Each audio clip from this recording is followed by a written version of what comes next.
Shalom, WJC family. It's time for our weekly Torah talk. I want to wish everyone a happy Hanukkah. It's Hanukkah week, and in honor of Hanukkah week, and because last week in Parshat Vayeshev, we didn't have a video, and now it's Parshat Miketz, both of which involve Joseph. We're going to have a Torah talk about Joseph and about Hanukkah. And I want to mention that I did give a very similar drush in shul this past week, but it still is definitely relevant today. In particular, I want to use this drash to talk about maybe how we should be responding to the beautiful festival of lights, this beautiful Hanukkah that we are privileged to be celebrating this week.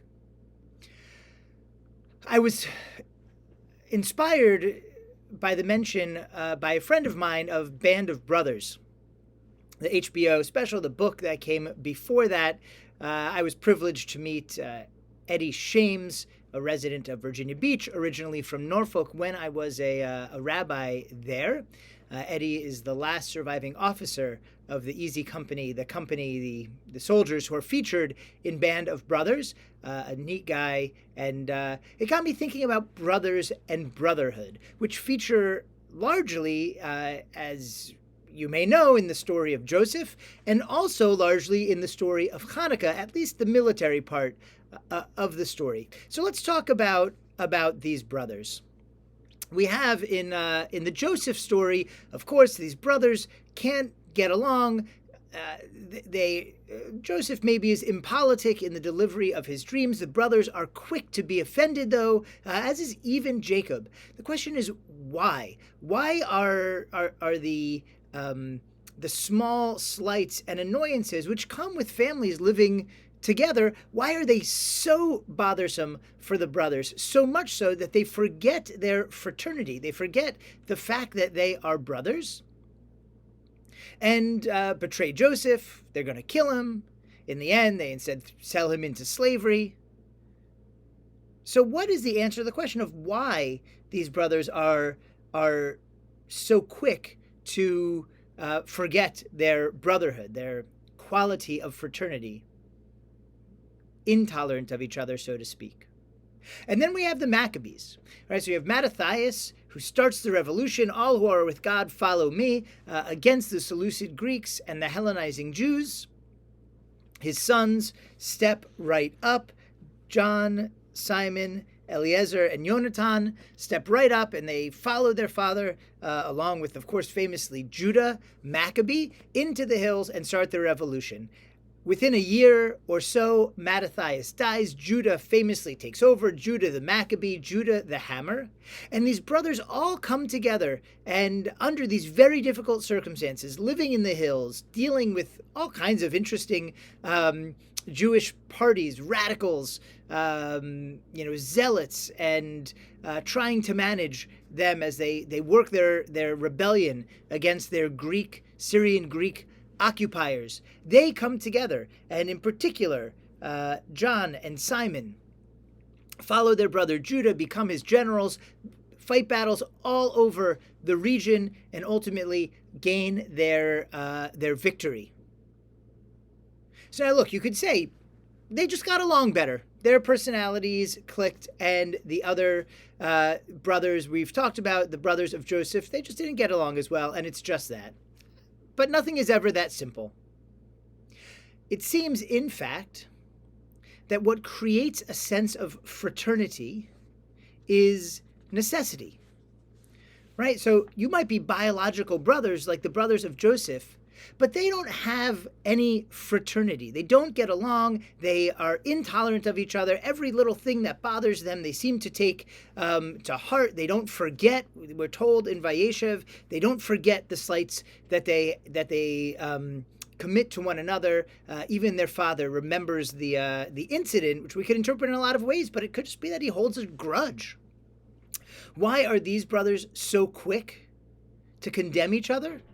Well, because they're living well, right? They've settled. It says in the beginning of last week's parsha, Jacob settles in Canaan, and he's settled. He's happy. He's happy where he is. He's able to live off the many flocks and all the things that they gained when they were in Laban's land, his uncle Lavan's land. And so they have the luxury of being nasty to each other. There's no sense of necessity. Right? They have everything that they need. And that breeds intolerance. That which is not true of the Maccabees, or for that matter, of the band of brothers who was easy company.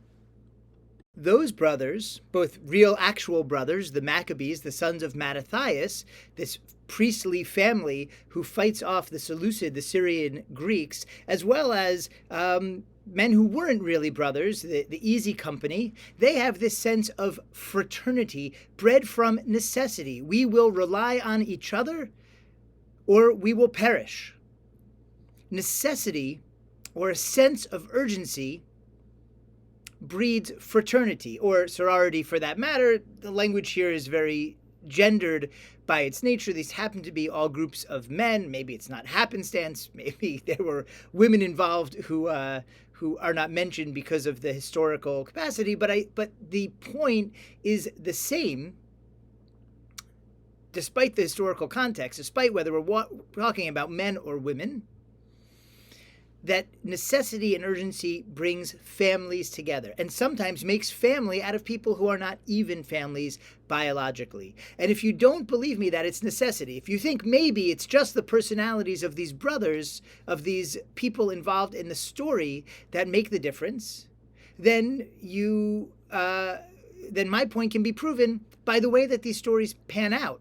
When things become urgent for the brothers here in Parshat Miketz, or when they are no longer urgent for the Maccabees. As far as our Parsha is concerned, here in Miketz, we know a famine falls over Canaan, over the whole region. No one has any food except for the Egyptians, thanks to Joseph's rationing plan. From the way he interprets Pharaoh's dreams at the beginning of our Parsha Miketz.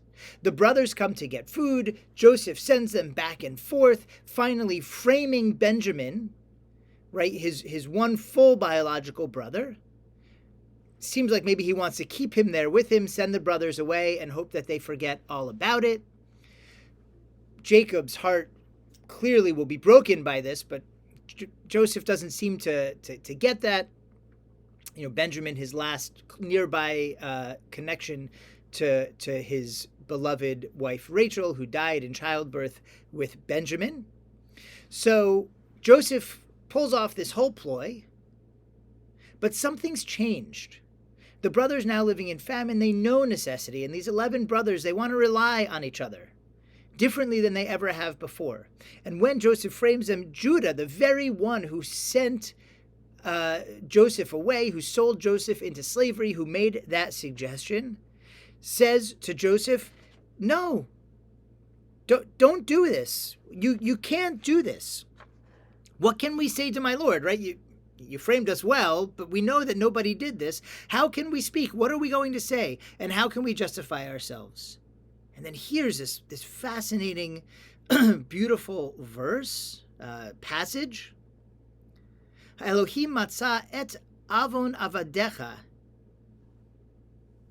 Hineni avadim ladoni, gam anachnu gam asher nimsa hagavia biado.